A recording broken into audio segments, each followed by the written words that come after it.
Blessings, everyone, in Jesus' name. I hope you're doing well. July 24th today. His nature and our motives. Unless your righteousness exceeds the righteousness of the scribes and Pharisees, you will by no means enter the kingdom of heaven. Matthew 5:20. The characteristic of a disciple is not that he does good things, but that he is good in his motives, having been good by the supernatural grace of God. The only thing that exceeds right doing is right being. Jesus Christ came to place within anyone who would let him a new heredity that would have a righteousness exceeding that of the scribes and Pharisees, meaning exceeding their intellectual knowledge and doing everything perfectly, because it's not about that. It's about the heart. It's about why we do what we do. God does not want mechanical obedience. He doesn't want robots who are going to do everything right, but their heart is far away from Him. He wants us to do everything out of love. Okay? Jesus is saying, if you are my disciple, you must be right, not only in your actions, but also in your motives, your aspirations, and in the deep recesses of the thoughts of your mind. What is the depth of my thought? What am I truly thinking about somebody? Is that thought blessing that person?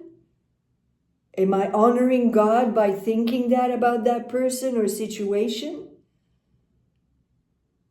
I must ask myself those questions. Your motives must be so pure that God Almighty can see nothing to rebuke.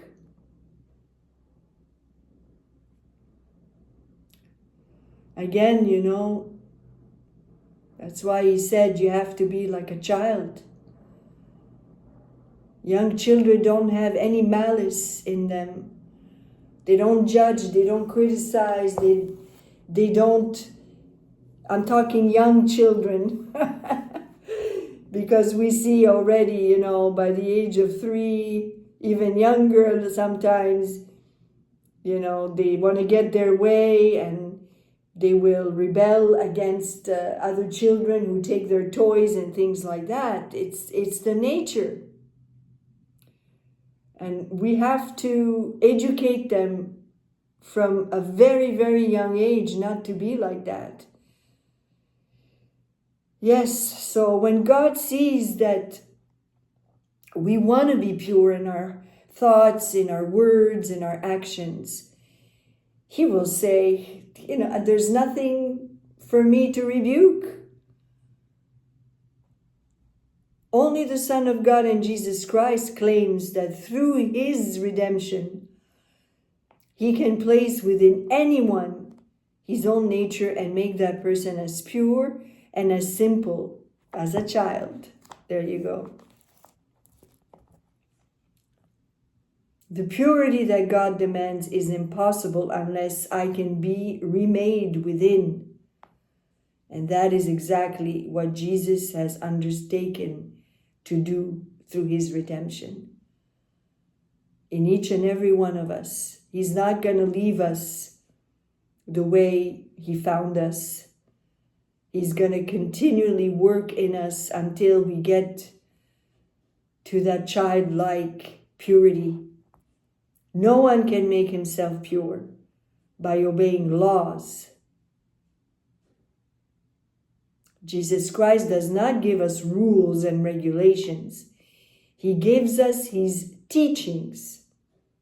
very different, which are truths that can only be interpreted by His nature, which He places within us.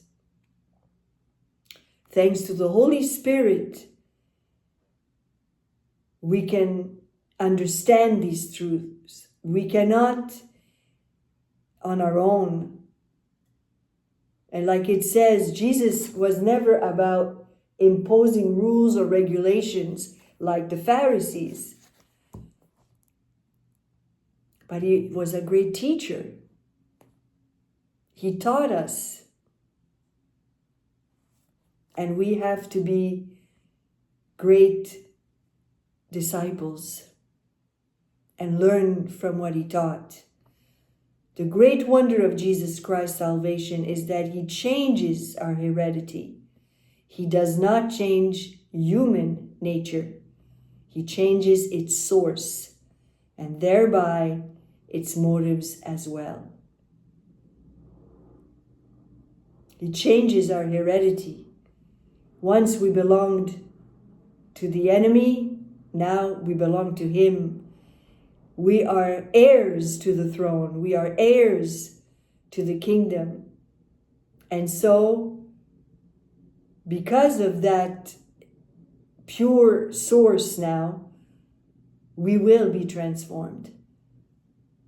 Because we're taken out from the world to inherit the kingdom, not the earth. You understand? So we need to examine our motives in every situation. Are they pure? Are my motives pure? Or am I, again, seeking my own? I catch myself sometimes still doing things for like my own benefit. But praise the Lord, He convicts me like right away so that I can repent and realize that there's still so much in me that needs to be broken, that needs to be purified. Until He comes back, the sanctification process doesn't end, my friends. So please be attentive and know that the Holy Spirit wants you to overcome these temptations so that you can be more Christ-like in all things. God bless you.